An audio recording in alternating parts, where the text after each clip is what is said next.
गौतम बुद्ध के संग सभी व्यक्तियों के लिए हमेशा खुले रहते थे।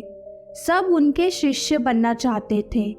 लेकिन गौतम बुद्ध के बारे में एक बात बहुत प्रसिद्ध थी कि वह कुछ लोगों को तो सीधे अपना शिष्य बना लेते थे और बौद्ध संघ में शामिल कर लेते थे, लेकिन कुछ लोगों को अपना शिष्य बनाने से पहले वह उन्हें एक दिन और एक रात के लिए शमशान घाट में जाकर रहने के लिए कहते थे और फिर उसके बाद ही संघ में शामिल करते थे। तो आखिर गौतम बुद्ध ऐसा क्यों किया करते थे, यह जानेंगे हम आज की इस कहानी के माध्यम से। तो चलिए आज की इस ज्ञानवर्धक कहानी को हम शुरू करते हैं। एक बार एक व्यक्ति गौतम बुद्ध के पास आया और उसने बुद्ध से कहा, मुझे आप अपना शिष्य बना लीजिए। मैं भी आपके संघ में शामिल होना चाहता हूँ। कृपया कर मुझे दीक्षा दीजिए और अपने साथ अपने संघ में शामिल कर लीजिए। यह सुनने के बाद गौतम बुद्ध उस व्यक्ति की आंखों में देखते हैं और कहते हैं, मैं तुम्हें संघ में शामिल नहीं कर सकता। अगर तुम्हें संघ में शामिल होना है तो उसके लिए तुम्हें पहले एक पूरा दिन और एक पूरी रात शमशान में बिताना होगा और तुम वहाँ जो कुछ भी सीखोगे मुझे आकर उसके बारे में बताना होगा। उसके बाद ही तुम संघ में शामिल हो पाओगे। वह व्यक्ति यह सब सुनकर घबरा जाता है। वह गौतम बुद्ध से कहता है, यह कैसी शर्त है आपकी? दिन में तो ठीक है, लेकिन रात में शमशान में रहना खतरनाक है। गौतम बुद्ध ने कहा, कैसा खतरा? फिर उस व्यक्ति ने कहा, क्योंकि रात होते ही वहाँ भूत प्रेत और आत्माएं होंगी, वह मुझे पकड़ लेंगे। फिर गौतम बुद्ध ने पूछा, क्या तुमने किसी भूत प्रेत या फिर किसी आत्मा को अपनी आंखों से देखा है?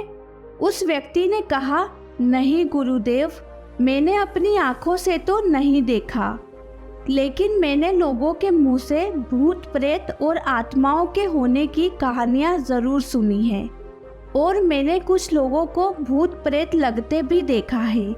ऐसे लोग बहुत अजीब अजीब सी हरकतें करने लगते हैं। तब गौतम बुद्ध ने कहा, तो फिर तुम्हारे पास यह सुनहरा अवसर है यह जानने का कि सच में भूत प्रेत और आत्माएं होती भी है या नहीं। तुम वहाँ एक दिन और एक रात गुजारो और फिर विश्लेषण कर मुझे बताना कि भूत प्रेत होते हैं या नहीं।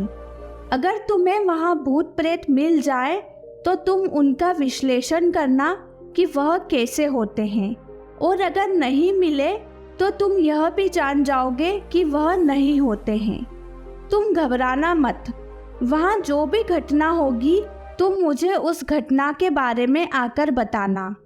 उस व्यक्ति ने कहा, ठीक है गुरुदेव, अगर आप कहते हैं तो एक पूरा दिन और एक पूरी रात में शमशान में गुजार लूँगा। बुद्ध ने कहा, ठीक है, अभी तुम आश्रम में आराम करो और कल सुबह ही शमशान के लिए निकल जाना। वह व्यक्ति गौतम बुद्ध को प्रणाम कर चला गया। उस व्यक्ति के जाते ही गौतम बुद्ध ने अपने 4 शिष्यों को कहा कि यह व्यक्ति कल शमशान जाएगा, तुम चारों कल उसके पीछे जाना, उस पर नज़र रखना और उसका ध्यान रखना। पर याद रहे, उसे इस बात का पता नहीं चलना चाहिए कि तुम उसका पीछा कर रहे हो।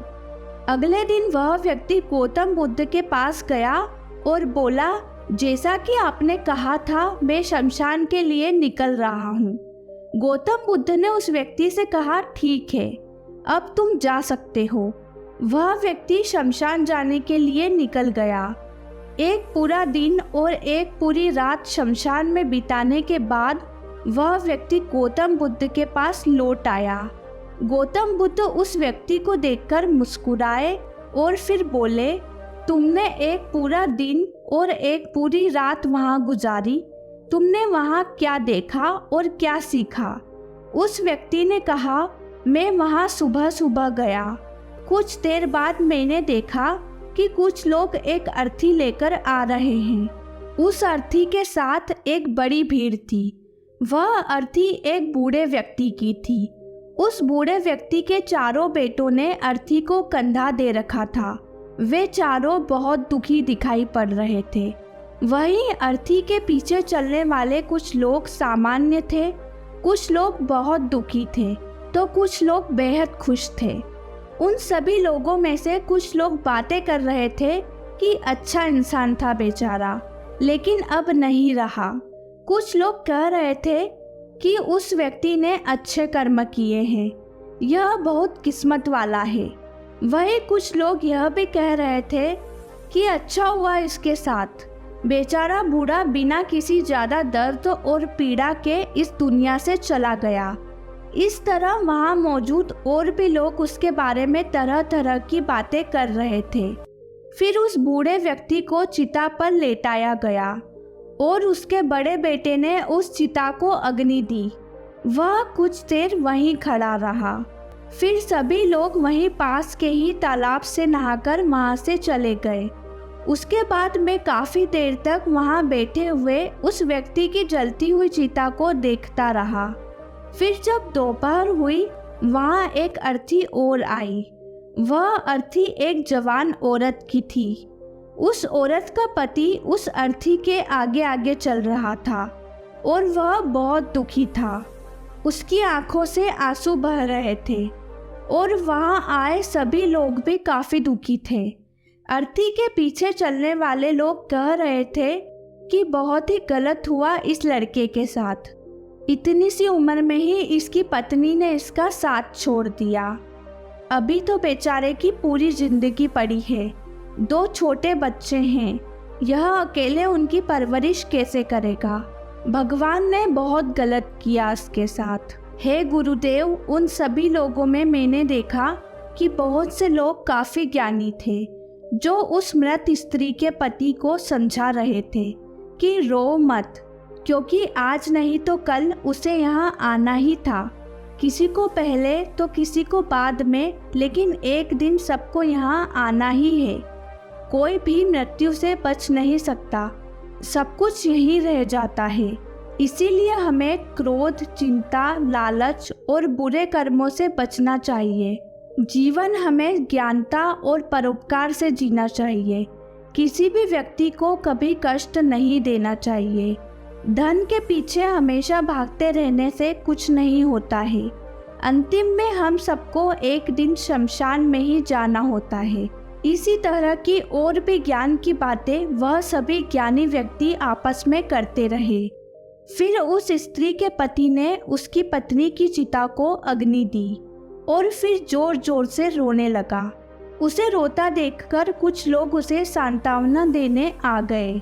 फिर उन सभी लोगों ने भी पास के ही तालाब में स्नान किया और वहां से चले गए। मैं इस बार भी बैठा हुआ उस स्त्री की चिता को जलते देखता रहा। थोड़ी देर बाद जब शाम होने को थी, तब 2 और अर्थी आई। एक अर्थी महंगे फूलों और मालाओं से सजी धजी थी। उस अर्थी के साथ बहुत सारे लोग थे। वह लोग बहुत ऊंचे ऊंचे खानदान के लग रहे थे। उस अर्थी के पीछे लोगों की बहुत लंबी भीड़ थी। देखने से ही लग रहा था कि यह किसी अमीर व्यक्ति की अर्थी है, जबकि दूसरी अर्थी बहुत ही साधारण सी थी और उसके पीछे बहुत ही कम लोग थे। वह जरूर ही किसी गरीब व्यक्ति की अर्थी रही होगी। अमीर व्यक्ति की चिता को चंदन की लकड़ियों से तैयार किया गया, जबकि गरीब व्यक्ति की चिता को साधारण लकड़ियों से तैयार किया गया।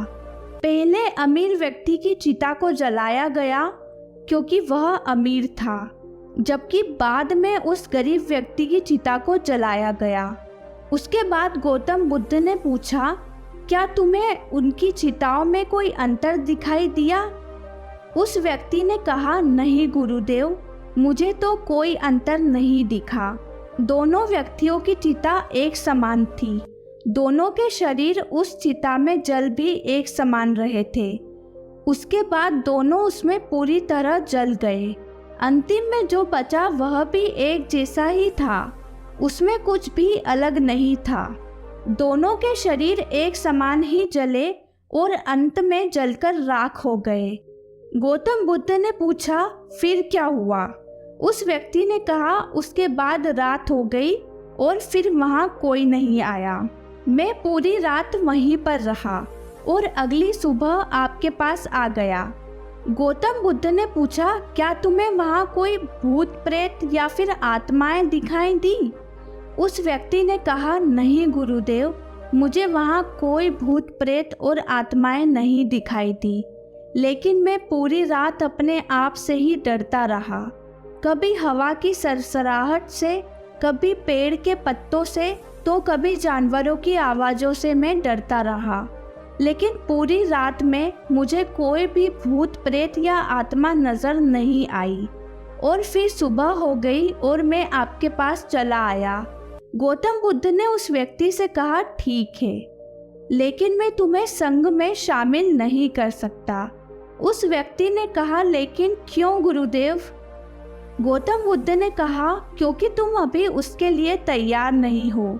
संघ में शामिल होने के लिए तुम्हें एक बार और एक पूरा दिन और एक पूरी रात शमशान में गुजारनी पड़ेगी। वह व्यक्ति यह सुनकर बोला, आप यह कैसी बातें कर रहे हैं? आपके कहने पर आज मैं पूरा दिन वहाँ रुका। वह समय मैंने कैसे काटा है मैं ही जानता हूँ। अब मैं दोबारा वहाँ नहीं जाऊँगा। उस व्यक्ति ने गौतम बुद्ध को मनाने की बहुत कोशिश की, लेकिन बुद्ध नहीं माने। तो अंत में उस व्यक्ति ने दोबारा शमशान में जाना स्वीकार कर लिया। फिर गौतम बुद्ध ने उस व्यक्ति से कहा, अब तुम जाओ और आश्रम में आराम करो। वह व्यक्ति बुद्ध को प्रणाम कर कर चला गया। गौतम बुद्ध ने इस बार फिर अपने 4 शिष्यों को उसका ध्यान रखने और उस पर नज़र रखने के लिए उसके पीछे जाने को कहा। अगली सुबह वह व्यक्ति फिर से गौतम बुद्ध का आशीर्वाद लेकर वहाँ से शमशान के लिए निकल गया। पूरा एक दिन और एक पूरी रात शमशान में बिताने के बाद वह व्यक्ति फिर से गौतम बुद्ध के पास आया। बुद्ध ने फिर से वही प्रश्न किया, बताओ क्या देखा तुमने वहाँ? उस व्यक्ति ने कहा, गुरुदेव, कल मेरे सामने 8 लोगों की चिताओं को अग्नि दी गई और उन सबके साथ भी वह घटनाएं हुई जो मैंने पिछली बार आपको बताई थी। वहाँ बहुत से लोग रो रहे थे, कुछ लोग उन्हें सांत्वना दे रहे थे और कुछ ज्ञानी व्यक्ति तरह तरह की बातें कर रहे थे। लेकिन एक अलग चीज जो मैंने इस बार देखी वह यह थी कि कुछ मृत व्यक्तियों के शरीर के कुछ हिस्से जो ठीक से जल नहीं पाए थे, उन अधजले हिस्सों को चील, कौवे और अन्य जानवर नोच नोच कर खा रहे थे। कुत्ते कुछ हड्डियों को अपने साथ उठाकर ले गए। यह सब देखकर मुझे एक चीज़ का एहसास हुआ कि जिस शरीर को हम इतना महत्व देते हैं उसका अंत भी एक दिन इसी प्रकार होना है। उस व्यक्ति ने कहा, गुरुदेव, अब तो मैं बौद्ध संघ में शामिल हो सकता हूँ, आपका शिष्य बन सकता हूँ।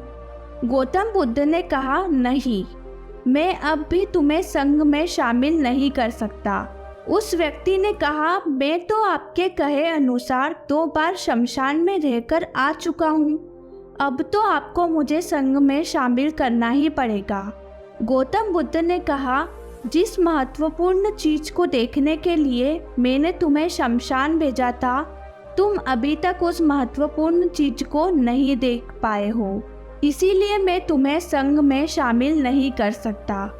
और तुम जब तक शमशान में वह चीज नहीं देख लेते जिसके लिए मैंने तुम्हें वहां भेजा था, तब तक तुम संघ में शामिल नहीं हो सकते। इसीलिए तुम एक दिन और वहां जाओ, तुम्हें वह महत्वपूर्ण चीज अवश्य मिल जाएगी। वह व्यक्ति कहता है, ठीक है, मैं आपके कहने पर एक बार और चला जाता हूँ। यह कहकर वह व्यक्ति गौतम बुद्ध से आज्ञा लेकर फिर से शमशान की तरफ निकल पड़ता है।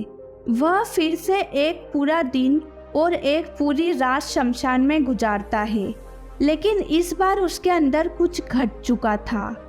उसने वह देख लिया था जो गौतम बुद्ध उसे दिखाना चाहते थे। अगली सुबह होते ही उसे गौतम बुद्ध के पास पहुंचने की कोई जल्दी नहीं थी। वह अंदर से एकदम शांत और स्थिर हो चुका था। उसके चेहरे पर गंभीरता आ गई थी। वह धीरे धीरे चलता हुआ गौतम बुद्ध के पास पहुंचा और उन्हें प्रणाम कर बिना कुछ बोले शांति से बैठ गया। गौतम बुद्ध ने फिर वही प्रश्न किया, क्या देखा तुमने वहाँ? तुम्हें वहाँ वह महत्वपूर्ण चीज दिखाई दी? उस व्यक्ति ने कहा, हाँ, मुझे वहाँ वह महत्वपूर्ण चीज दिखाई दी गुरुदेव। गौतम बुद्ध ने कहा, तो बताओ तुम्हें वहाँ क्या दिखाई दिया? उस व्यक्ति ने कहा, मैंने देखा कि 4 लोग मुझे अर्थी में लेटाकर शमशान की ओर ला रहे हैं। कुछ लोग मेरी अर्थी के ऊपर फूल फेंक रहे हैं। एक बहुत बड़ी भीड़ मेरी अर्थी के पीछे पीछे चल रही है। मेरे पिता जो कि मेरी मौत से बहुत दुखी हैं, वह रोते हुए मेरी अर्थी के साथ चल रहे हैं। मेरा छोटा भाई भी मेरी मौत से बहुत दुखी है और वह रो रहा है। मेरे कुछ रिश्तेदार मेरे पीछे चल रहे हैं, वह लोग भी बहुत दुखी हैं। उन्हीं लोगों में से कुछ लोग दुखी होने का नाटक कर रहे हैं, तो कुछ लोग मेरे पिता और मेरे भाई को सांत्वना दे रहे हैं। भीड़ में से कुछ लोग बातें कर रहे हैं कि अच्छा इंसान था, अभी उम्र ही क्या थी बच्चे की, लेकिन भगवान ने इसे इतनी जल्दी बुला लिया। और भी लोग मेरे बारे में तरह तरह की बातें कर रहे हैं। कुछ लोग मेरे भाई को समझा रहे हैं कि तुम ही अब सबके एकलौते वारिस हो, तो कुछ लोग कह रहे हैं कि यह बहुत गलत हुआ। वह लड़का तो अभी जवान था, अभी तो उसने कुछ देखा भी नहीं था और उसके साथ ऐसी घटना हो गई। फिर उसी समय मेरी अर्थी को शमशान की जमीन पर रख दिया गया और सारा क्रियाकर्म किया जाने लगा। मैं यह सब अर्थी पर लेटे लेटे देख रहा था। मैंने उस अर्थी से उठना चाहा, लेकिन मैं उठ नहीं सका। मैं अपने हाथ पैरों को हिलाना चाह रहा था, पर मैं अपने हाथ पैर भी हिला नहीं पा रहा था। मैं सांस लेना चाहता था, लेकिन मैं सांस भी नहीं ले पा रहा था, क्योंकि मेरे अंदर सांस नहीं थी। मैं अर्थी से उठकर अपने पिता को गले से लगाना चाहता था, लेकिन मैं उठ नहीं सकता था। मैं अपने भाई को गले लगाना चाहता था, उसे कहना चाहता था कि तुम माता पिता का ध्यान रखना, क्योंकि अब तुम ही हो जिसे घर का ध्यान रखना है। लेकिन मैं बस लेटा लेटा देख सकता था, कुछ कर नहीं सकता था। उसके बाद मुझे उठाकर चिता में लेटा दिया गया। फिर मुझे एक कपड़े से ढक दिया गया। उसके बाद मेरा मुंह भी ढक दिया गया। अब मुझे उस कपड़े के बाहर कुछ भी दिखाई नहीं दे रहा था। फिर मेरे ऊपर भी बहुत सी लकड़ियां रख दी गई। वह मुझे बहुत भारी लग रही थी। मुझे अंदर से घुटन महसूस हो रही थी। मैं उन्हें हटाना चाहता था। फिर कुछ समय पश्चात मुझे अचानक गर्मी महसूस होने लगी। फिर मैंने देखा कि मुझे जलाया जा रहा है। देखते ही देखते मेरे पूरे शरीर पर आग लग चुकी थी। मेरा पूरा शरीर किसी लकड़ी की भांति जल रहा था। धीरे धीरे मेरे हाथ पैर जलने लगे। मेरी हड्डियां, खाल सब जलने लगे। धीरे धीरे अग्नि और ज़्यादा बढ़ गई। मैं चिल्लाया, लेकिन मेरे मुंह से आवाज़ नहीं निकली। मैं वहाँ से उठना चाहता था। वहाँ मेरा दम घुट रहा था। मैं सांस लेना चाहता था, लेकिन मैं ऐसा कुछ भी नहीं कर पा रहा था। मैं उस अग्नि में पूरी तरह से खो गया था। मैं पूरी रात खुद को ऐसे ही जलते देख रहा था और अंत में मैंने पाया कि मैं राख में तब्दील हो चुका हूँ। उस पूरी रात में पता नहीं कहाँ खोया रहा। ना तो मैं डरा और ना ही मुझे किसी प्रकार के डर का एहसास हुआ। और सुबह होते ही मैं आपके पास आ गया गुरुदेव। गौतम बुद्ध मुस्कुराए और बोले कि अब तुम संघ में शामिल हो सकते हो। गौतम बुद्ध ने आगे कहा, वास्तव में ध्यान और ज्ञान होने के लिए ध्यान का बीज अंदर होना बहुत ज़रूरी है। वह बीज तुम्हें वहाँ कल रात मिला, जब तुमने जाना कि वहाँ सब कुछ नश्वर है। हमारा शरीर नश्वर है। इस दुनिया में सभी व्यक्ति शमशान में जाने के बाद ये तो देख लेते हैं कि सभी को वहाँ जाना ही है, लेकिन जैसे ही वहाँ से बाहर निकलते हैं वह सब कुछ भूल जाते हैं और फिर अपनी ज़िंदगी वैसे ही जीते हैं, वैसे ही कर्म करते हैं, वैसे ही अधर्म करते हैं, वैसे ही लालच करते हैं और वैसे ही क्रूरता करते हैं। और जैसे ही शमशान में जाते हैं सब धार्मिक हो जाते हैं। पहली और दूसरी बार जब तुम शमशान में गए थे तो तुम भी उन्हीं ज्ञानी व्यक्तियों की तरह ही थे, जैसे कि वहाँ सभी महाज्ञानी व्यक्ति आते हैं। और जैसे ही तुम तीसरी बार वहाँ गए और आज वापस आए हो तो तुम्हारे अंदर भी ज्ञान का बीज उत्पन्न हो गया है। हम तब तक जीवन को नहीं समझ सकते जब तक हम मृत्यु को नहीं जानते। जो व्यक्ति बीमार है वही व्यक्ति स्वास्थ्य के महत्व को समझ सकता है। जो ध्यान का बीज तुमने कल रात पाया, अब उसे तुम्हें लक्ष्य बनाना है और ऐसा विशाल लक्ष्य तुम्हारे अंदर उत्पन्न होगा जो सभी को ध्यान की छांव से परिपूर्ण करेगा। अब जो ज्ञान का बीज कल रात तुमने वहाँ पाया है उसे अपने ध्यान में परिवर्तित करना है और उसे इतना बड़ा करना है कि तुम्हारे जैसे कई ज्ञान के प्यासे जब तुम्हारे पास आए तो तुम उनकी प्यास को शांत कर सको।